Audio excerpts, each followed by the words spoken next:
একবার রাতে সফিয়া বিনতে হুয়াই ইবনে আখতাব রাদিয়াল্লাহু তাআলা আনহা আসলেন, ওনার স্ত্রী। কথা হলো এবার ওনাকে একটু এগিয়ে দিবেন, মসজিদ থেকে রাসূল সাল্লাল্লাহু আলাইহি ওয়াসাল্লাম বারান্দার দিকে পাশ দিয়ে আসলেন। হঠাৎ দুইজন আনসারী সাহাবী পাশ দিয়ে হেঁটে যাচ্ছেন। রাসূল সাল্লাল্লাহু আলাইহি ওয়াসাল্লাম আম্মাজানকে বিদায় দিবেন এখানে।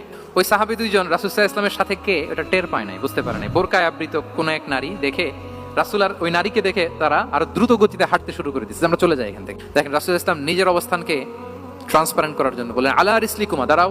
দাঁড়ালেন। তখন রাসূল সাল্লাল্লাহু আলাইহি ওয়াসাল্লাম বললেন যে আমার পাশে যাকে দেখতে পাচ্ছ বলে দেয়া ভালো যে সে কিন্তু অন্য কোনো নারী নয়, সে তোমাদের মা উম্মুল মুমিনিন সাফিয়া। সাহাবারা বলে, সুবহানাল্লাহ ইয়া রাসূলুল্লাহ, ইয়া রাসূলুল্লাহ, এ কেমন কথা? আপনি কেন আমাদের কাছে জবাবদিহি করতে যাচ্ছেন বা ক্লারিফাই করছেন?